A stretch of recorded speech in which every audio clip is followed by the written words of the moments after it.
Hello everybody. Today I need to do the 2007 higher level ellipse and parabola question with you. I gave you this the other day and I gave it to you because it was very similar to the question we had just done previously, so it was only a matter of you applying that knowledge. So ideally you should just be watching this video to check your solution, or maybe there was a few bits that you're not quite sure about. But yes, you should have been able to do it. Okay, so in question 6, six will always be the ellipse and parabola question at higher level. It says that the figure shows the design of a toy aeroplane. The curve ABC is a parabola with the vertex B. So ABC is a parabola with vertex B. So where is that? That's here. So there's A, B, C, and that's the vertex up there at B. The curve AED is elliptical. Hang on, now just see if I have another highlighter somewhere. Doesn't matter. AED is elliptical. So we have a parabola so far, and now we have an ellipse, and it has focal points at F and F1. F and F1. And that is AED. And then the line from C to D is a tangent to the ellipse. That means that there's a point of contact somewhere, lads, along there. And then it says 5 rectangular windows are the same size and equally spaced, and we're asked to draw the given design and show all constructions clearly. Okay, before I start drawing, a couple of little things I always check at the start of an ellipse question. First of all, you should proceed in the direction the question is phrased in. So in other words, use the information at the start of your answer, and then continue on. So ABC is the first thing I need to know, and they've already told me my vertex is there at B, so that's V for vertex. Why is the vertex important? If you remember from the last day, I suggested that you make the vertex like the point 0 and you count up from the vertex point 0. A, B, and C, I know where C is. Yes, I have measurements for it. Because it's parabola, the distance from this point back to the axis of the parabola is also going to be 25. So far, parabola, no problems. I can't foresee any problems with that. AED, though, is an elliptical with focal points at F and F1. So I'm looking at this stage to see, do I have the major axis? Do I have the minor axis? Do I have focal points, or do I have a point in the curve? They're usually the pieces of information they give you. And at the moment I have half a major axis, that 65 millimeter measurement there, which means I have a full major axis, so I'll be able to put that in. They haven't given me any measurement from the minor axis, but they have told me where the focal points are, 55, 65, which means this focal point is 55 as well. So up here, the curve AED is elliptical. It's the minor axis I am looking for, and I will be returning to that statement that I gave you in the last video, which is to find the focal points, take half the major axis on your compass, swing it from the end of the minor axis, and then the line CD is a tangent to the ellipse. Okay, so I foresee a relatively uncomplicated question. Now what I've done is I've gone ahead and I've printed out what I would describe as the bones of the question, and I'm going to start answering it from there. And I'm going to start, as I mentioned a minute ago, with the fact that ABC being a parabola, that's the first piece of information they've given me. That's the first piece of information I'm going to use. So I'm going to start by measuring the distance from the axis to C. Okay, which gives me a point there and a point here. Okay, and I am going to draw in the rectangle that parabola will fit into. Okay, because we're always looking for that rectangle. Remember your construction. Remember what I said to you. At higher level, you need to be able to draw a parabola, but that is effectively it after that. Now my line is going to be crooked there now because I can't really see with the camera in my way. So there's my new point B now. I'm just going to make it work. Now, because I have just kind of printed, as I said a minute ago, the bones of the question on the page, I've resized that. I don't know what size it is. Certainly it's not the same dimensions that were given in the question. So rather than trying to do what we have always done in the past and measure and divide by an equal number, and mind you, actually it might work out. 28 and what's my other measurement am I getting? 28 and 1, 2, 3, 4, 5, 65. No, they're kind of awkward numbers. I'm going to do a division. Okay, I'm going to show you how to divide one side and then divide up the other side into an equal number of parts. So I'm going to start over here because there's a lot of business happening in the question at this stage, and I want to kind of keep the information away from where I will have pile more drawings. Sorry, there, just a minute. I'm just fiddling around with the camera just to make it sit a bit better. Okay, so there's my ABC. So I'm going to divide up this line into an equal number of parts. Doesn't matter how many parts. It is done the same way no matter what. So in order to do that, I draw a line at any angle in any direction from the end of one of the lines. Okay, so there's my line. Any angle, any direction, doesn't matter what it is. The key with the line is that you mark an equal number of parts on it. I think I'm going to mark 5. It doesn't matter whether you do 3, 4 or 5 would kind of be where I'd be looking for most questions. I'm going to do 5, which means I'm measuring off 10 millimeters, 20, 30, 40, 50. In other words, 5 equal divisions. 1, 2, 3, 4, 5. With that last one then, and I'm going to get my adjustable set square to do it, I am going to join that back to the other end of the line. So I'm joining it back there. I'm setting the adjustable. This gives me my rate of proportionality, or my angle of proportionality. But really what it gives me, in layman's terms, is a line that I can now go parallel to, and it will divide up the rest of that shape into an equal number of parts. So if we look at it there, I have 1, 2, 3, 4. Why 4? Because I divided it into 5 pieces. There's a piece, 1 piece, 2 piece, 3 piece, 4 piece, 5. But I actually end up with 1 less. So that's why 3, unless it's a very small parabola, dividing it into 3 isn't really your best bet. 5 or 4 would be the 2 that I'd be most interested in. Now, if I've divided that side up into 5 pieces, I must also do the same width, and be careful here, it's half of the parabola. Okay, so this now needs to be divided up evenly into 5 equal pieces, and I will do the exact same thing I just did there 2 seconds ago. I will do it in a different color, and I'm doing a light color, which possibly will mean that it'll be invisible or almost invisible on the camera, but I hope not. Anyway, it doesn't particularly matter. So a line off at any angle, measure 5 equal divisions. Now, because it's a smaller line, I'm not going to go with 10 millimeter gaps this time. I will go with 5. So 1, so that means every 5 millimeters is what I'm measuring up here. 2, 3, 4, and 5. Okay, and actually with the 5th one, and again count on 5 gaps, 1, 2, 3, 4, 5. Yeah, perfect. With the 5th one, again, you're going to join back to the line. Now, actually, sorry, adjustable. You may need to use slide and set screws, by the way. You know I prefer the adjustables, and I would like you really to be used them as well at this stage, though it's not essential for junior cert. It certainly makes life easier. So I always join back to the end of the line, and then I start going back parallel again.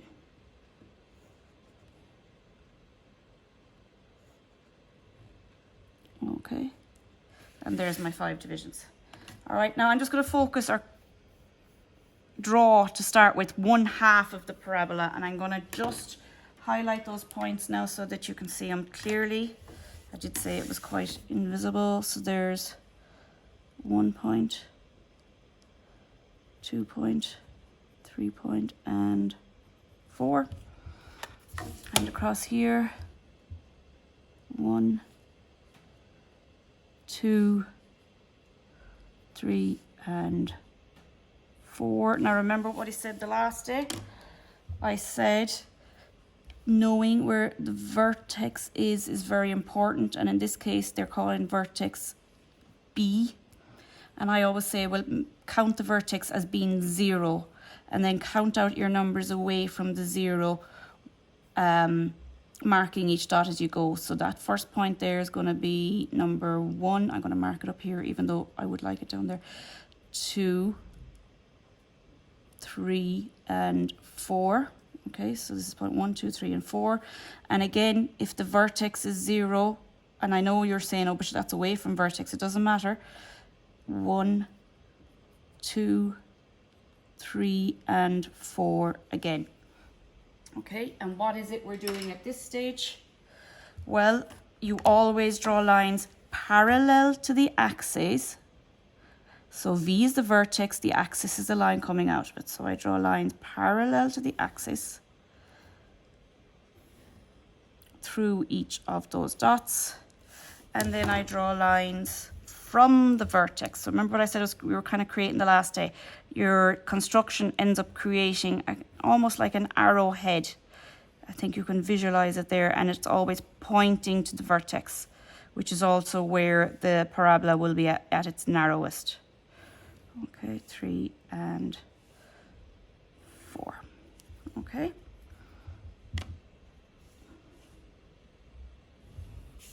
Now, all you do then is you mark the points where 1 crosses 1, 2 crosses 2, 3, 3, 4, 4, and of course the last corner point there. And that is half of my parabola drawn. Now I'm just going to stand up to curve that in. Although at this moment I'm not going to worry too much about the accuracy of this. I'll leave it light for a while, I'll heavy it in later on. But I think you can see the parabola, actually no, I will heavy it in. And if it's not terribly smooth, I think you'll get over it. Now, I should really do the exact same to the other side, but there is a shortcut, and that is draw lines horizontal from the points you have already found.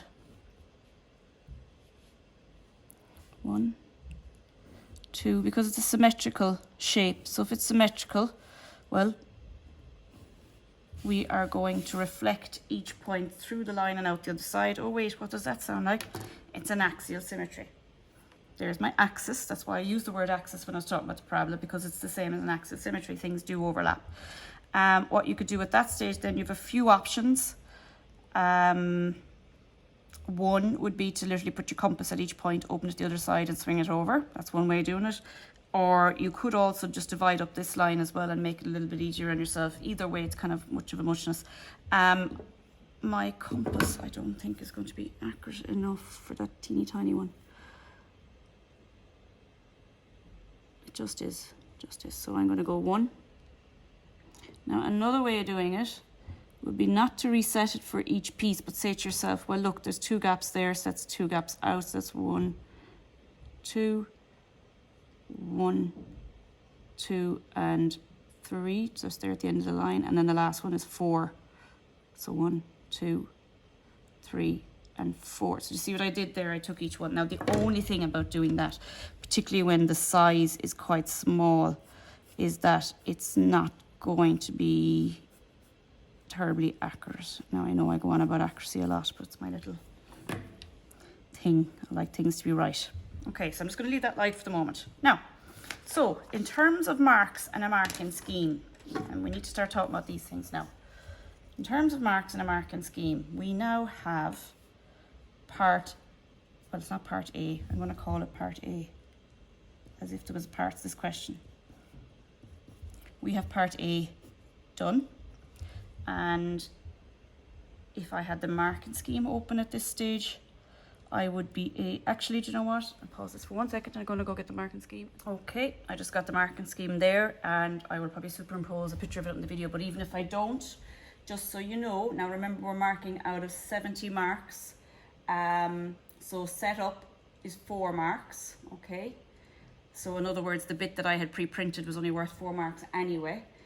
Drawing the parabola in total is worth 14, and that's broken down into 8 marks for getting the points on the parabola, and then 4 for the actual curve. So there's 2 for each side of the curve. Now, so that gives us 4 and 8, 12, 13, 14, 15, 16 out of 70 so far on what we've just done. Plus, if you have been tidy at this stage, remember there's 10 marks out of each 70 for neatness and accuracy. So if you've been tidy, neat and accurate, currently you would have, what was I saying, 16 and 10, 26. Now, 26 out of 70, just to get it in a, you know, put it in a bit of context, would be 37% of the question. So currently, okay, I'm just going to move this away. With what we've done right there now at the moment on my sheet, that is worth 37%, okay, in that question. So that's a nice chunk of change, nice bit of money there, or a nice bit of marks, maybe not money, but reasonably easy to gather marks. And if you notice, it's the easier parts of the questions always that are coming first, so that you're not going to get knocked out early on the question and not be able to finish it. All right, so let's move on to the next bit. So it tells me that AED is elliptical. So from A to E to this D point down here, that is an ellipse, and the focal points are F to F1. And we already ascertained earlier on that we do have a major axis. It is 65 millimeters. This is the center. So I'm going to highlight that for a second because it's the center of the ellipse, and this is important. So on my ellipse, I already know that this is the center. So if that's the center of the ellipse, and they have told me that down here is the end of the ellipse, goes through the center of the parabola, well then I know that if I take that measurement from the center of the ellipse to the end, which is also the same as half the minor axis, so if I put that there on my compass, and there we go, and just reflect, so let's look at that measurement there, reflect it through at the other side. There's the other end of my major axis. So far so good, nothing tricky, terrible or horribly hard there. So I know my major and minor, no, sorry, I know my major axis. There it is. So I know my ellipse is going between those 2 points. I don't know my minor. I do have a construction line for it because I know where the middle of the ellipse is. So that's okay. So there's my ellipse, was somewhere on my minor axis, will be somewhere along there.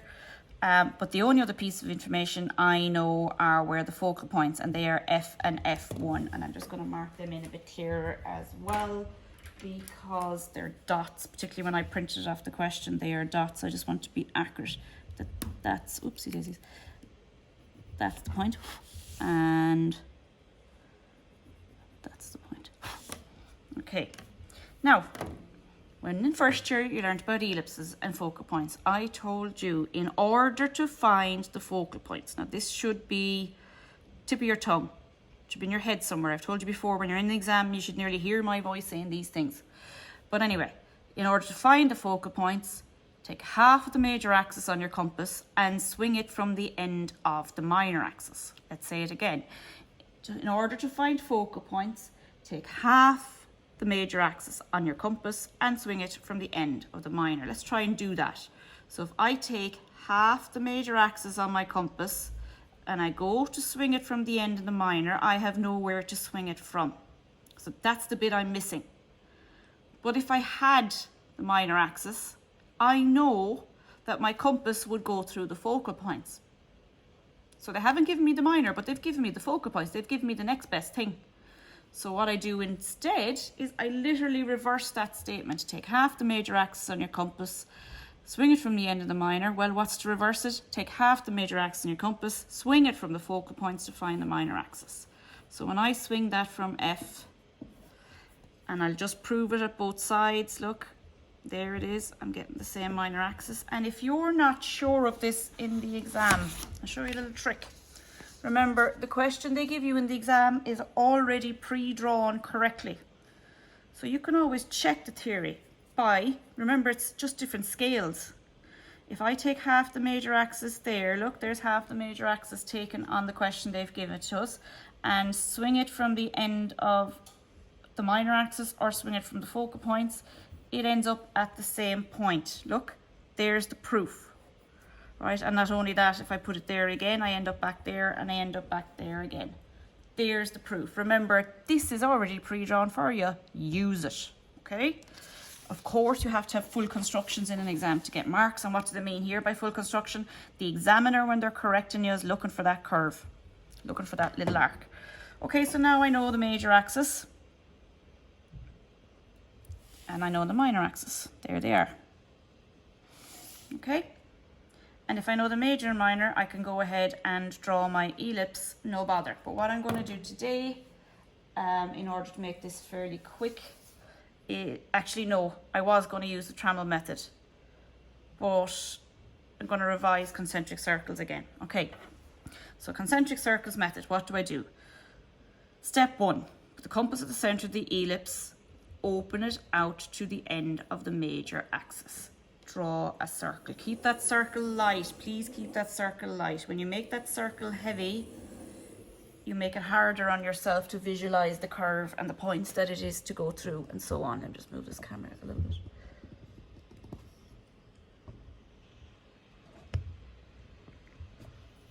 Okay, sorry, there we go. That's probably back where I started. Let me try again. There we go.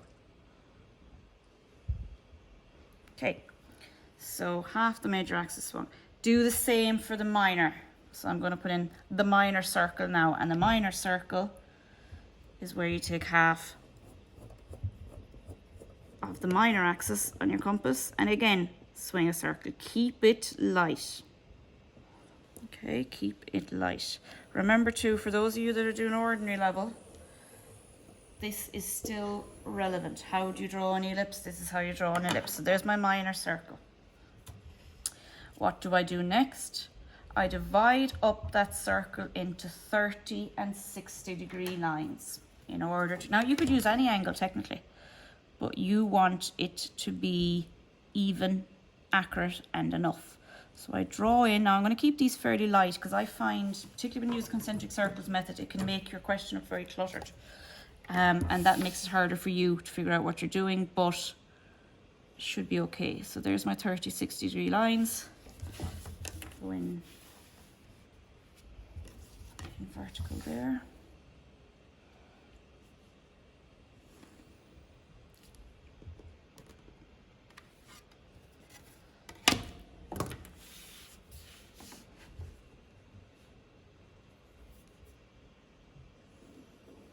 $30.60.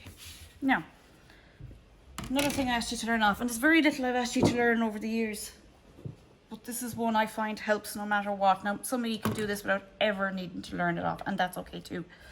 But look, if you're stuck, or more importantly, when you get in these exams, sometimes your head goes from you and you can't remember, well, how do you do this? So if you have a kind of a, no, I won't say a rhyme, but a kind of a saying stuck in your head, it might help you to do it. So I have always said to you, points on the major circle go towards the major axis. Okay, so there's a point on the major circle, there's the major axis. And what have I just said to myself?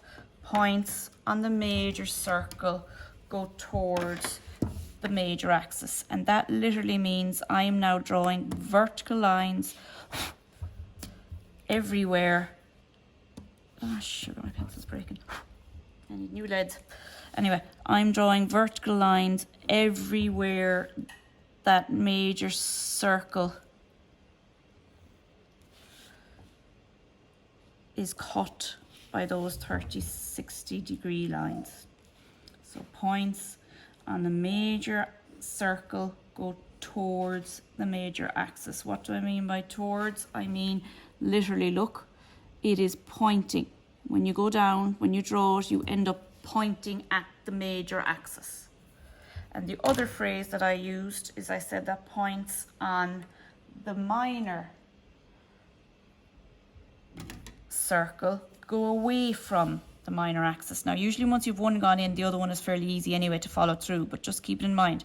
Points on the minor circle go away from the minor axis. In other words, it goes this way.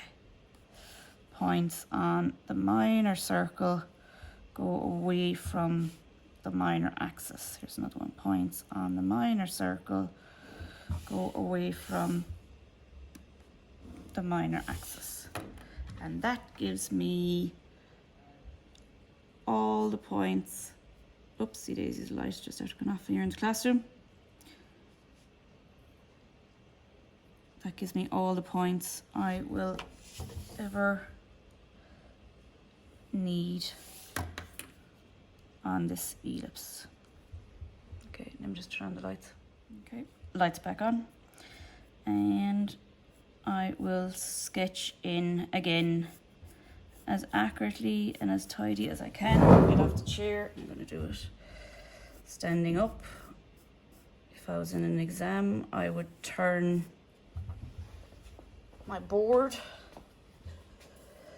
It only takes a couple of seconds, and it's worth spending those few seconds trying to just get it right, get it accurate. Again, you could be the type of person who does this in little dashes like I do. Don't know if that's necessarily the best way to do it. It depends what you prefer to do. The big thing is to keep your wrist inside in the curve, as if your wrist is almost an elliptical compass. Okay, so last one. Remember too, at the ends, there's no such thing as a pointed ellipse. They're all nice and smooth. Okay, more rugby ball than American football. And there's my ellipse, all right, and I will heavy that in now shortly. Okay, so let's stop for again a second. Have a look again at our marking scheme. So now we have found the minor axis and we have drawn that ellipse. In terms of marks, so we were up to 26 out of 70 a minute ago. Literally, for swinging half the major axis from F or F1, in other words, drawing that curve right there, there's another 6 marks for that. So that brings us from 26 to 32. Then drawing the minor circle, or identifying it, is another 3, so that's 35. Major circle, another 3 marks, 38. Then the actual construction for finding points on the ellipse is 6 marks. So what was that? 38, 44, is that right? I think so. 44 then, plus another 4 for drawing the ellipse itself. So 4 for drawing the ellipse. That's 48 out of 70. Okay, so to get to this stage, you're at 48 out of 70. Now, there was nothing there, to my mind at least, that is terribly difficult. That gives you 69%. So currently, up to that stage of the question, you're at 69%. And again, I'll put a snap or a clip of the photo, I suppose, of the marking scheme into the video around this point as well. Okay, now, next thing is our tangent. All right, and this is a tangent to an external point. Okay, to do a tangent from an external point, and to be honest, this is one that needs to be just learnt off. There's the point I need to do the tangent from. It's point C. So my first job is to put my compass at that point C and open the compass out to the first or nearest focal point. Okay, and I will draw an arc.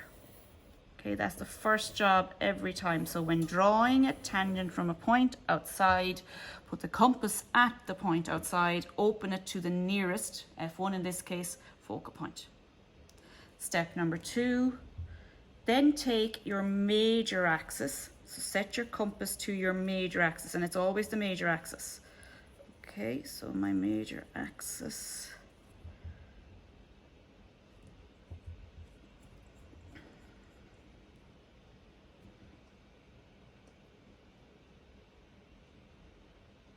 There it is, okay? And what you do then is you move forward, or I suppose move to the other focal point. So I already took into account F1, I used F1, and now I go to F. So it's major axis, compass at F, swing and arc. What I'm after is where they cross. Now that's obviously not the point of contact on the ellipse because it's nowhere near the ellipse. But what you do then is you join that back to the focal point. And it's the same every time, lads. You're just going to have to learn this off. Join that back to the focal point. And the bit that is important, because now what you've actually created is you've created a normal. Okay, now a normal in an ellipse is slightly different to a circle.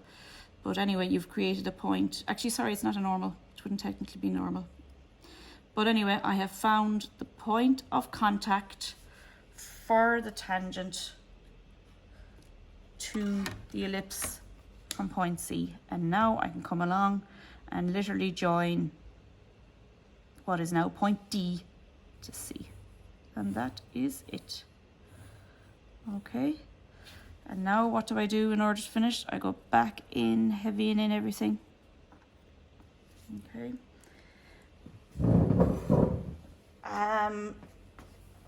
You at this stage would still, oops, I shouldn't have put that one in heavy. Anyway, it doesn't matter.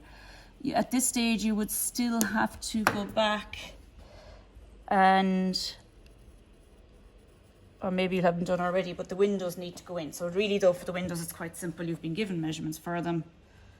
Just pop them in to the question. All right, I'm trying to keep this as smooth as I can, but it's okay. It's not the most successful curve I've ever drawn.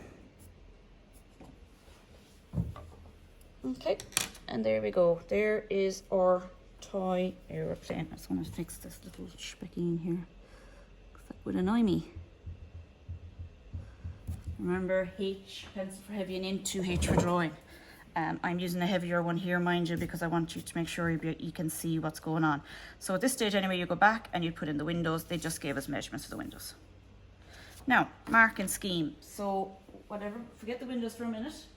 So we were up to, and I actually can't even remember now what we were up to, before for setup, 14 for the parabola, 24 for the ellipse. That was 38, 42, 52. Is that right?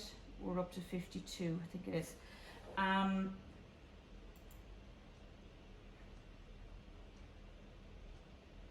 No, hang on. I'm gonna go through the marking scheme at this stage again from here. So we got 4 marks for setting it up. Perfect.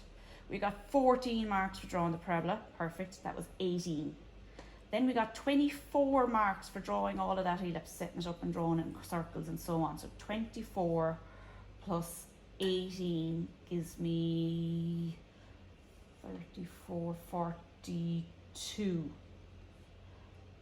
And then for being tidy, we have 52. Okay, 52. I think my maths is wrong, the last one. Anyway, 52.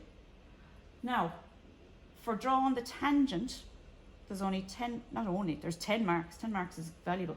So it's 10 marks for drawing the tangent. So that's 52 plus 10 gives me 62 out of 70. So 62 out of 70, that's good, decent marks. In terms of percent, that would be